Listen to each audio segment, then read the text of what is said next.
저는 금파도에서 5번째 가을을 맞이하고 있었습니다. 하루는 늘 새벽 4시에 시작되었습니다.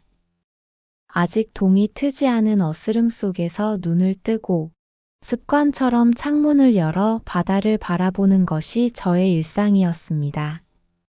파도는 쉼없이 밀려왔다 밀려가면서 잠에서 깨어난 제 마음을 흔들기도 하고 달래기도 했습니다. 때로는 깊은 공허감이 파도의 여운에 실려 제 안으로 들어오곤 했습니다. 남편을 떠나보낸 지 어느덧 5해가 되었지만 그 빈자리는 여전히 낯설고 무겁게 제 곁에 남아 있었습니다. 서울에서 이곳으로 내려온 첫 해의 기억이 아직도 생생합니다. 그때 저는 낯선 고요에 견디기 힘들어 했습니다. 도시에서의 삶은 언제나 소음으로 가득 차 있었고 사람들의 발걸음과 차들의 경적 소리가 저를 둘러싸고 있었습니다. 그런데 이곳에서는 그 모든 소리가 사라지고 파도 소리만 남아 있었습니다. 처음에는 그 소리조차 너무 크게 다가와 잠을 설치곤 했습니다. 한밤중에 바람이 창문을 스칠 때면 문득 불안이 엄습했고 다시 서울로 돌아가야 하는 건 아닌지 마음이 흔들리기도 했습니다. 하지만 시간이 흐르자 저는 깨달았습니다. 바다의 소리가 단순한 소음이 아니라 제 마음과 닮아 있다는 것을요. 바다는 늘 같은 자리에 있지만 날마다 다른 얼굴을 보여주었습니다. 어떤 날은 격렬하게 부서지며 세상 모든 것을 삼킬 듯 요동쳤고 또 어떤 날은 숨을 죽인 듯 잔잔하게 빛을 머금었습니다. 마치 제 삶과도 같았습니다. 남편을 잃은 날에는 제 마음도 거센 파도처럼 요동쳤습니다. 그러나 시간이 지나면서 그 고통은 잔잔한 물결로 남아 제 안에서 흘러가고 있었습니다. 저와 남편은 이곳 금파도에서의 노후를 오래도록 꿈꾸었습니다. 그는 늘 작은 게스트하우스를 운영하자고 했습니다. 바닷바람이 드나드는 마당에 작은 서가를 두고 여행객들이 책을 읽으며 커피를 마실 수 있게 꾸미자는 것이었습니다.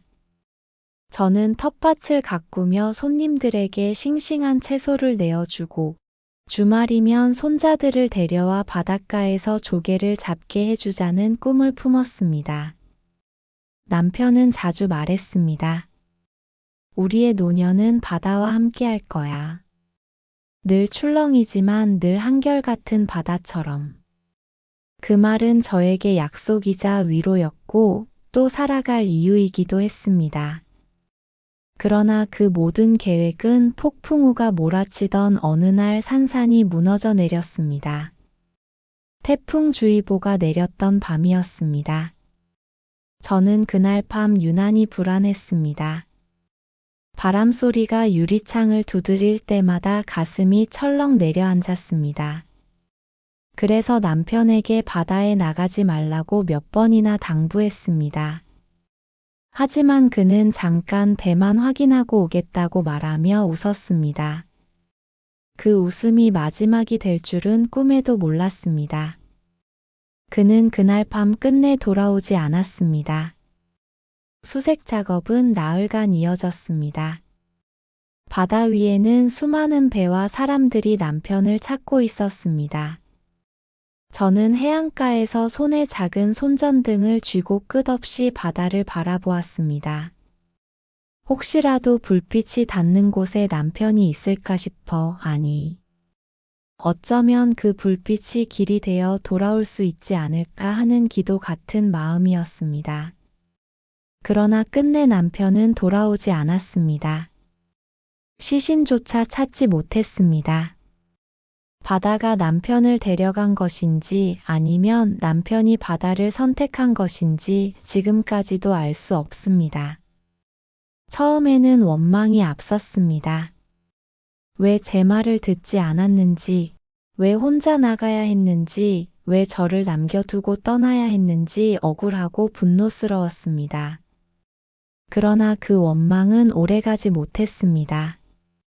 세월이 흐르며 남편이 마지막으로 본 풍경이 이 금파도의 바다였을 것이라는 생각에 오히려 위로를 받게 되었습니다.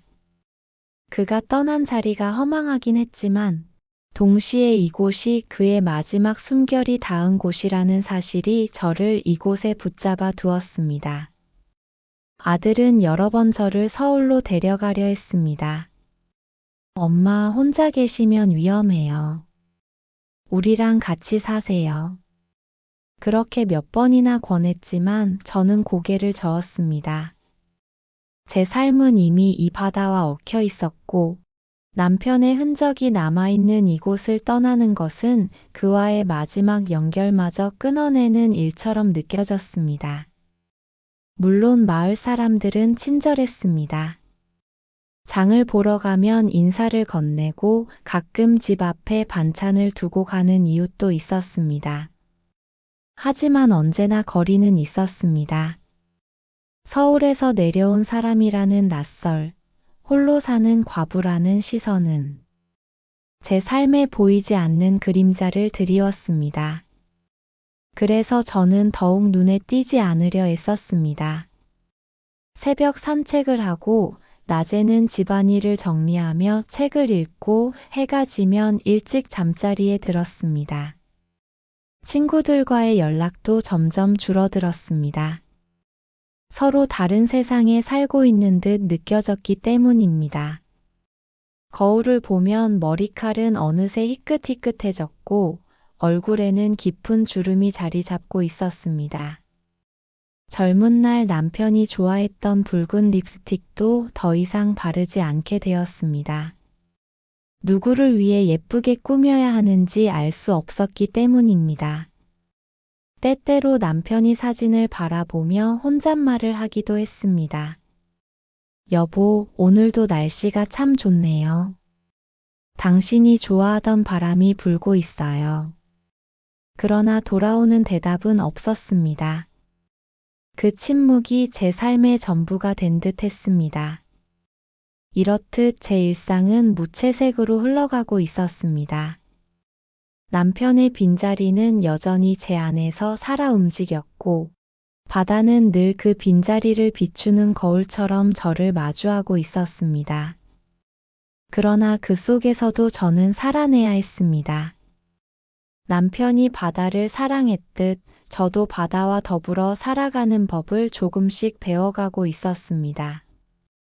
그날은 봄바람이 유난히 차갑게 불던 아침이었습니다. 저는 늘 하던 대로 바닷가 산책길에 나섰습니다. 해안선을 따라 걷다 보면 어느새 마음이 조금은 가벼워지곤 했기에 산책은 제게 일상이자 위로였습니다.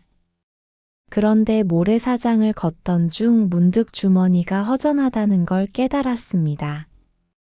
분명히 집을 나설 때 핸드폰을 챙겼다고 생각했는데 손을 넣어 보니 어디에도 없었습니다. 순간 가슴이 철렁 내려앉았습니다. 나이가 들면서 자꾸 물건을 잃어버리는 일이 잦아졌지만 이번만큼은 사정이 달랐습니다. 핸드폰이 없으면 아들과도 연락이 닿지 않고 응급 상황이 생겨도 도움을 청할 길이 막막하기 때문이었습니다. 저는 허리를 굽혀 모래 위를 이리저리 살폈습니다. 혹시 바람에 밀려 조금 떨어진 풀숲에 있지 않을까 싶어 발길을 옮기기도 했습니다. 손끝에 닿는 건 차가운 조개 껍질과 부드럽게 부서지는 모래뿐이었습니다. 해안가를 따라 천천히 발걸음을 옮기며 발자국이 겹친 곳을 헤매었지만 결국 핸드폰은 보이지 않았습니다. 그날 하루는 온종일 불안감에 휩싸여 보냈습니다. 집에 돌아와서도 마음이 진정되지 않았고 결국 내일 읍내로 나가 새 핸드폰을 사야 하나 하는 결심까지 하게 되었습니다. 다음 날 아침이었습니다. 오랫동안 울리지 않던 집 전화가 벨소리를 울렸습니다. 요즘 같은 세상에 집 전화로 걸려오는 전화라니 순간 보험회사나 텔레마케팅일 거라 지레 짐작하며 수화기를 들었습니다. 그러나 예상과는 다른 차분하고 낮은 목소리가 귀에 닿았습니다. 안녕하세요. 혹시 어제 핸드폰을 잃어버리셨습니까? 저는 놀란 나머지 잠시 말을 잇지 못하다가 겨우 대답을 했습니다. 네, 맞습니다. 그런데 어떻게 제 전화번호를 아셨나요? 상대는 잠시 웃으며 설명했습니다. 핸드폰을 주었는데 저장된 연락처를 살펴보니 집 전화번호가 있어서 걸었습니다. 어제 해변을 산책하다가 모래사장에서 발견했습니다. 순간 안도의 한숨이 저도 모르게 새어나왔습니다. 핸드폰을 되찾을 수 있다는 기쁨보다도 그 낯선 이의 성실하고 정직한 마음에 먼저 놀랐습니다. 요즘 세상에 남의 물건을 주워 이렇게 연락까지 해주는 사람이 얼마나 될까요? 저는 감사한 마음을 담아 말씀드렸습니다. 정말 고맙습니다. 어디서 어떻게 찾아뵈면 될까요? 그는 잠시 생각하더니 이렇게 제안했습니다. 오늘 오후 2시에 미조항 근처 작은 카페에서 뵐 수 있을까요? 제가 거기 머무르고 있습니다. 목소리만으로도 신뢰가 느껴졌습니다. 그러나 동시에 오랜만에 낯선 남자를 만난다는 사실에 가슴이 두근거렸습니다. 남편이 떠난 이후로 마을 사람들과 필요한 말만 나눌 뿐 새로운 인연을 만들어 본 적이 없었으니까요. 저는 거울 앞에 서서 한참을 망설였습니다. 머리는 부스스했고 옷차림은 산책 나온 이의 그것 그대로였습니다. 이대로는 도저히 나설 수 없다는 생각이 들어 샤워를 하고 옷을 갈아입었습니다. 오랜만에 연분 홍빛 립스틱도 발라보았습니다. 거울 속 제 모습은 예전 같지는 않았지만 그래도 조금은 살아있는 빛이 돌았습니다. 약속된 시간보다 10분쯤 일찍 카페에 도착했습니다. 창가 자리에 앉아 바다를 바라보며 기다리는 동안 제 손끝은 괜히 떨렸습니다. 잠시 후 문이 열리며 낯선 남자가 들어왔습니다. 그는 예순이 훌쩍 넘어 보였지만 고든 자세와 온화한 미소가 인상적이었습니다. 손에는 카메라가 들려 있었고 어깨에는 작은 가방이 걸려 있었습니다. 저는 자리에서 일어나 손을 흔들었습니다. 그러자 그는 곧장 다가와 제 앞에 서더니 미소를 지으며 말했습니다. 박은숙 씨 맞으시죠? 저는 한지호라고 합니다. 그의 손이 제 손을 감쌌습니다. 따뜻하면서도 부드러운 감촉이 전해졌습니다. 참 오랜만에 누군가와 악수를 나누는 순간이었습니다. 그동안 얼마나 많은 시간을 혼자 보내왔는지 그 짧은 악수 하나만으로도 실감할 수 있었습니다. 지호 씨는 핸드폰을 꺼내 제게 건네며 말했습니다. 다행히 모래 위에 있었는데 물에 젖지 않아 멀쩡합니다. 저는 안도와 함께 고마움이 밀려왔습니다. 핸드폰을 잃어버렸을 때의 막막함이 떠올라 더욱 그랬습니다. 정말 감사합니다. 어떻게 보답을 해야 할지 모르겠네요. 그러자 그는 손사래를 치며 웃었습니다. 별 말씀을 다 하십니다. 당연한 일을 했을 뿐인데요. 그렇게 저희의 첫 대화가 시작되었습니다. 저는 커피를 주문하며 그에게 함께 마시자고 권했습니다. 그는 잠시 머뭇거리다 그럼 잠시 앉겠습니다 하며 자리를 잡았습니다. 이후로 자연스럽게 서로의 이야기를 나누게 되었습니다. 지호 씨는 서울에서 사진 작가로 활동하다가 은퇴 후 전국을 돌아다니며 자연 풍경을 찍고 있다고 했습니다. 이번에는 금파도에 머문 지 한 달이 되었다고 했습니다. 그는 바다의 빛과 마을의 소박한 풍경에 반해 여정을 길게 이어가고 있다고 말했습니다. 카메라를 꺼내 몇 장의 사진을 보여주었는데 제가 매일 보던 풍경이 전혀 다른 얼굴로 담겨 있었습니다. 같은 바위와 같은 소나무인데 그의 렌즈 안에서는 전혀 새로운 생명력을 품고 있었습니다. 평범하다고 생각했던 것도 이렇게 다르게 보일 수 있군요. 제가 감탄하며 말하자 그는 환하게 웃었습니다. 그 웃음은 따뜻했고 제 마음을 어쩐지 편안하게 만들어 주었습니다. 저도 조금씩 제 이야기를 꺼냈습니다. 남편을 잃은 이야기까지는 하지 않았지만 서울에서 이곳으로 내려와 혼자 지내고 있다는 사실 정도는 말씀드렸습니다. 그러자 그는 잠시 고개를 끄덕이며 담담하게 고백했습니다. 저도 아내를 암으로 떠나보낸 지 벌써 3년이 되었습니다. 그 뒤로는 혼자 지내고 있습니다. 순간 제 가슴이 먹먹해졌습니다. 서로의 상실을 깊이 말하지는 않았지만 그 한마디만으로도 서로를 이해할 수 있었습니다. 상실을 경험한 사람만이 알 수 있는 공허와 슬픔, 그리고 그 속에서 살아내야 하는 무게. 우리는 그 언저리에서 조용히 공감하고 있었습니다. 시간은 금세 흘러갔습니다. 커피잔이 비어가는데도 대화는 끊이지 않았습니다. 그는 제 이야기에 귀 기울여 주었고 고개를 끄덕이며 그러셨군요. 많이 힘드셨겠습니다. 라는 말을 덧붙였습니다. 그 한마디가 얼마나 큰 위로가 되었는지 모릅니다. 오랜만에 누군가와 이렇게 깊은 대화를 나누니 마음이 한결 가벼워지는 듯 했습니다. 점심때가 가까워졌을 무렵 그는 조심스럽게 제안했습니다. 혹시 괜찮으시다면 점심 함께 하시겠습니까? 저는 잠시 망설였습니다. 핸드폰만 돌려받고 돌아올 생각이었는데 식사까지 함께 한다는 건 조금은 부담스러웠습니다. 그러나 동시에 이런 시간을 거절하기에는 너무 아쉬웠습니다. 네, 좋습니다. 그렇게 대답했을 때 그는 환하게 웃었습니다. 저는 그날 이후 지호 씨와 가끔씩 마주하게 되었습니다. 마을은 크지 않았고 금파도의 해변길은 누구나 걷다 보면 한두 번은 마주칠 수 있는 길이었습니다. 그런데 이상하게도 저희는 우연이라는 이름으로 자주 만나게 되었습니다.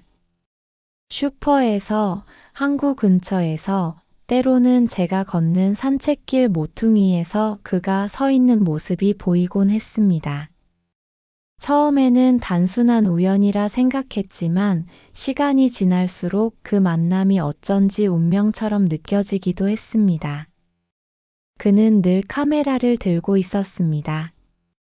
바닷가의 돌담, 일렁이는 파도, 그리고 해 진력의 붉은 빛을 담기 위해 그는 쉬지 않고 셔터를 눌렀습니다. 저는 멀찍이서 그의 모습을 바라보며 참 성실한 사람이구나 하는 생각을 하곤 했습니다. 그러던 어느 날 그는 제게 다가와 조심스럽게 말을 건넸습니다. 혹시 괜찮으시면 모델이 되어 주시겠습니까? 은숙 씨께서 바다를 바라보는 모습이 참 아름다워 보여서요. 순간 얼굴이 붉어졌습니다. 저는 그동안 살아오면서 누군가에게 모델이 되어 본 적이 없었습니다. 게다가 나이도 있고 외모에 자신도 없었습니다. 제가요? 아유, 저는 그런 사람이 아닙니다. 사진에는 젊고 예쁜 사람들이 어울리죠. 제가 손사래를 치자 그는 미소를 지으며 고개를 저었습니다. 아닙니다. 저는 있는 그대로의 삶이 가장 아름답다고 생각합니다. 세월이 만든 주름, 눈빛에 담긴 이야기, 그것이야말로 가장 진실한 아름다움이지요. 그 말에 제 마음은 조금 흔들렸습니다. 결국 저는 그의 권유를 받아들였습니다. 그렇게 시작된 첫 촬영은 작은 등대에서 이루어졌습니다. 봄바람이 살짝 차갑게 불던 저녁 무렵 그는 저를 등대로 이끌었습니다. 바다는 붉게 물들고 있었고 등대의 불빛이 어둠을 깨우기 시작했습니다. 등대 꼭대기에 올라서니 금파도의 전경이 한눈에 들어왔습니다. 수평선 너머로 태양이 천천히 가라앉고 바닷물은 황금빛으로 일렁였습니다. 저는 난간에 두 손을 얹고 멀리 바라보았습니다. 그 순간 제 안에 오랫동안 멈춰 있던 시간이 천천히 흐르는 듯 했습니다. 지호 씨는 제 뒤에서 셔터를 연신 눌렀습니다. 네, 그렇게 고개를 살짝 드셔보세요.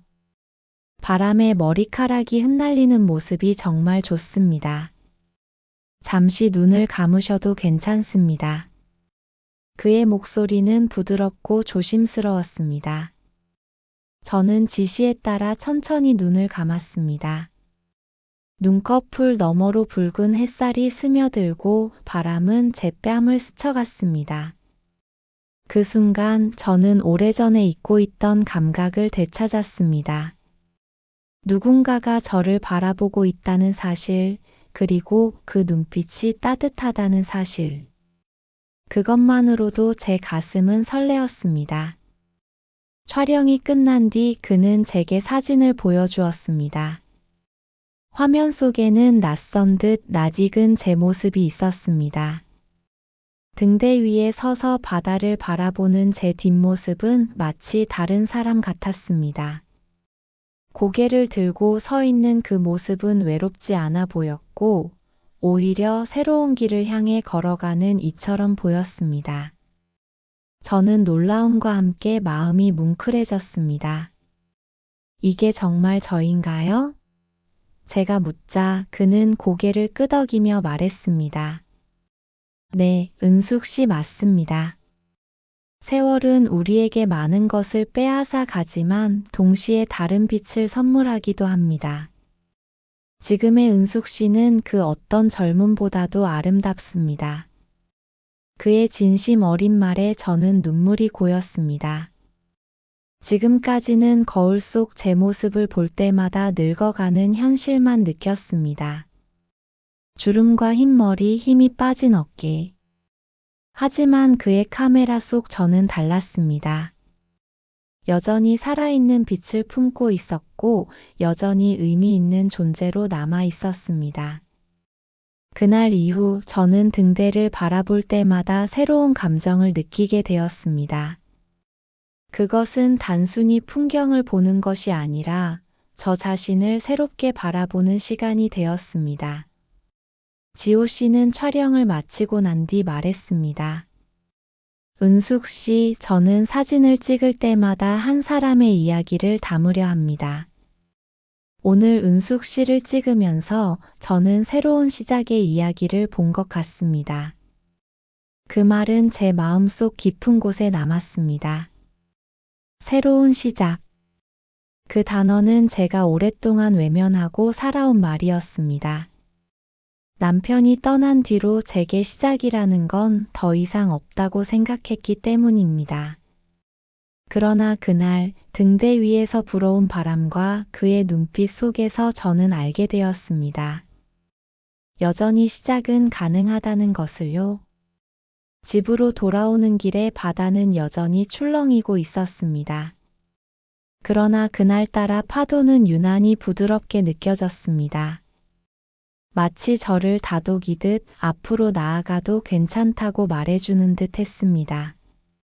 저는 그 길을 걸으며 스스로에게 조심스레 속삭였습니다. 그래, 나도 아직 시작할 수 있어. 등대에서의 촬영 이후 저는 지호 씨와 조금 더 가까워졌습니다. 그렇다고 해서 매일 만나는 사이는 아니었습니다. 여전히 각자의 삶은 고요히 흘러갔습니다. 그러나 마을길에서 스치듯 인사를 나누고 장을 보러 가는 길에 마주쳐 잠시 발걸음을 멈추는 순간들이 점차 늘어났습니다. 그때마다 짧은 대화 속에서도 알 수 없는 온기가 전해졌습니다. 그것은 오래도록 잊고 지냈던 감정이었고 제 마음 한편을 은근히 흔들어 놓았습니다. 어느 날이었습니다. 아침부터 비가 내리더니 오후에는 바람까지 거세게 불었습니다. 저는 그날 우산을 챙기지 못한 채 집을 나섰습니다. 장을 보러 읍내에 나가야 했기에 얇은 비옷만 걸치고 서둘러 길을 나선 것이었습니다. 처음에는 빗줄기가 가늘었지만 금세 굵어지더니 옷깃과 어깨까지 젖어들기 시작했습니다. 비 내리는 길을 홀로 걸으며 문득 서글픔이 밀려왔습니다. 혼자가 된 뒤로 이런 날이면 더욱 쓸쓸했습니다. 누구도 함께 걸어주지 않는 길. 위에서 우산 하나 없이 비를 맞으며 걷는 제 모습이 더욱 초라하게 느껴졌습니다. 그때였습니다. 갑자기 제 앞에 낯익은 그림자가 드리워졌습니다. 고개를 들어보니 지호 씨가 서 있었습니다. 그는 제 위로 우산을 들어 올리고 있었고 빗방울은 우산을 두드리며 빠르게 흘러내렸습니다. 저는 놀라며 물었습니다. 아, 여기서 뵙네요. 어쩐 일로 나오셨어요? 그는 빗속에서도 웃음을 잃지 않았습니다. 사진을 찍으려고 나왔다가 비가 이렇게 쏟아지니 그냥 돌아가는 길입니다. 그런데 마침 은숙 씨를 뵙네요. 우산이 없으신가 봅니다. 저는 멋쩍게 웃으며 고개를 끄덕였습니다. 네, 제가 깜빡하고 그냥 나와버렸습니다. 그는 아무 말 없이 제 곁으로 다가와 우산을 조금 더 제 쪽으로 기울였습니다. 그 순간 저는 오랜만에 누군가의 보호를 받는 듯한 감정을 느꼈습니다. 어깨를 적시던 빗방울이 더 이상 스며들지 않았고 우산 아래에 함께 서 있는 둘만의 공간이 만들어졌습니다. 낯선 이와의 가까운 거리가 어색하면서도 그 속에서 묘한 편안함이 일렁였습니다. 우리는 그렇게 나란히 걸었습니다. 빗방울이 바닥을 두드리는 소리와 함께 발걸음은 느리게 이어졌습니다. 그러다 그는 조심스레 가방 속에서 작은 앨범을 꺼냈습니다. 갈색 가죽 커버에 세월의 흔적이 묻어있는 앨범이었습니다. 그는 우산을 단단히 쥔 손과 함께 앨범을 내밀며 말했습니다. 이건 제 아내의 사진첩입니다. 비 오는 날에는 꼭 꺼내보곤 합니다. 저는 순간 말문이 막혔습니다. 그는 앨범을 조심스레 펼쳤습니다. 빗속에서도 흐트러짐 없이 한 장 한 장을 보여주었습니다. 사진 속의 여인은 환한 미소를 지니고 있었습니다. 투병 중임에도 불구하고 웃음을 잃지 않았던 모습, 병실 창가에서 햇살을 받으며 책을 읽던 모습, 그리고 마지막으로 가족과 함께한 사진까지. 모든 장면이 사랑으로 빛나고 있었습니다. 그는 사진을 바라보며 낮은 목소리로 말했습니다. 제 아내는 세상을 떠나는 마지막 순간까지도 웃음을 지었습니다. 저는 그 미소를 지켜보며 세상에서 가장 큰 사랑을 받았다고 느꼈습니다. 그러나 동시에 그 웃음이 사라진 자리에서 저는 한동안 아무것도 할 수 없었습니다. 모든 것이 멈춘 듯 했지요. 저는 그의 말에 가슴이 먹먹해졌습니다. 남편을 잃은 제 마음과 겹쳐졌기 때문입니다. 상실의 고통은 다르지 않았습니다. 서로의 슬픔이 비슷한 모양으로 우리 사이에 놓여 있는 듯 했습니다. 그는 이어 말했습니다. 그런데 이렇게 은숙 씨와 함께 걷고 있으니 제 마음 속에도 다시 빛이 스며드는 것 같습니다. 비가 내려도 우산 아래에선 따뜻함이 느껴지네요. 저는 그 순간 눈물이 핑 돌았습니다. 누군가의 상실을 함께 나눈다는 것이, 그것도 낯선 듯 가까운 이와 나눈다는 것이 이렇게 큰 위로가 될 줄은 몰랐습니다. 저는 조용히 대답했습니다. 저도 그렇습니다. 저 역시 남편을 잃고 시간이 멈춘 줄만 알았습니다. 하지만 지금 이렇게 걸으니 다시 살아있다는 게 실감납니다. 우리는 한동안 말없이 걸었습니다. 그러나 그 침묵은 결코 무겁지 않았습니다. 빗소리가 대화를 대신했고 우산 아래의 온기가 서로의 마음을 잇고 있었습니다. 마치 비가 모든 상처를 씻어내는 듯한 순간이었습니다. 집 앞에 도착했을 때 저는 우산을 돌려드리려 했습니다. 그러나 그는 미소를 지으며 고개를 저었습니다. 그냥 두십시오. 내일 다시 뵙고 받아가겠습니다. 그러면 은숙 씨와 또 만날 수 있겠지요. 그의 말에 제 마음 한편이 따뜻해졌습니다. 우산 하나를 두고도 다시 만날 수 있다는 약속이 생겨난 듯 했기 때문입니다. 저는 그에게 고개를 숙이며 감사 인사를 전했습니다. 정말 감사합니다. 오늘 참 오랜만에 마음이 따뜻했습니다. 그날 밤 저는 창문을 열어 빗소리를 들었습니다.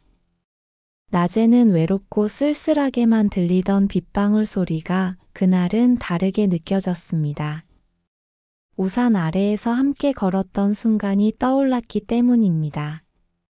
그의 목소리, 그의 눈빛, 그리고 사진첩 속 여인의 미소까지 모두 제 마음에 오래 남았습니다. 저는 그날 비로소 깨달았습니다.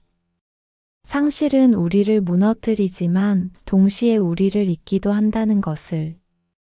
서로 다른 길에서 만난 두 사람의 상실이 그렇게 한 장의 사진첩과 한 개의 우산 아래에서 이어지고 있었습니다. 여름이 지나고 금파도의 바람이 한결 선선해질 무렵이었습니다. 가을은 이 작은 섬마을에도 특별한 활기를 불어넣었습니다. 벼 이삭이 노랗게 익어가는 논길에는 황금빛 물결이 넘실거렸고 해질녘이면 붉게 물든 하늘 아래 갈매기들이 떼지어 날아다녔습니다. 마을 사람들은 모두 수확의 계절을 맞이하며 분주해졌습니다.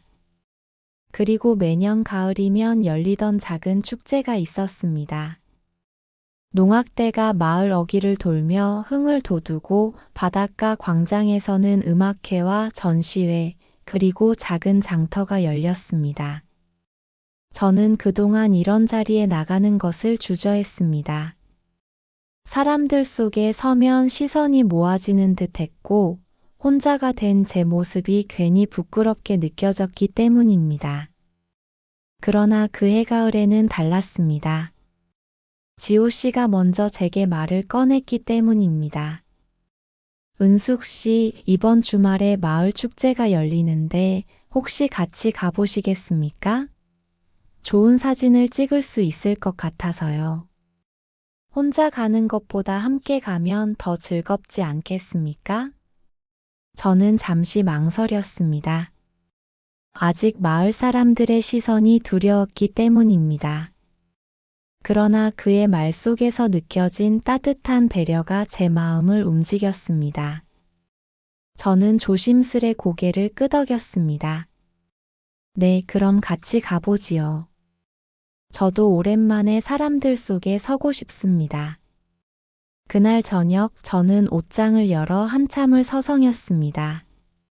화려하지도 않고 그렇다고 너무 수수하지도 않은 옷을 고르고 싶었습니다. 결국 은은한 베이지색 원피스를 꺼내 입었습니다. 거울 앞에 서니 낯설지만 조금은 설레는 제 모습이 비쳤습니다. 축제날 마을 광장은 이미 많은 사람들로 북적였습니다.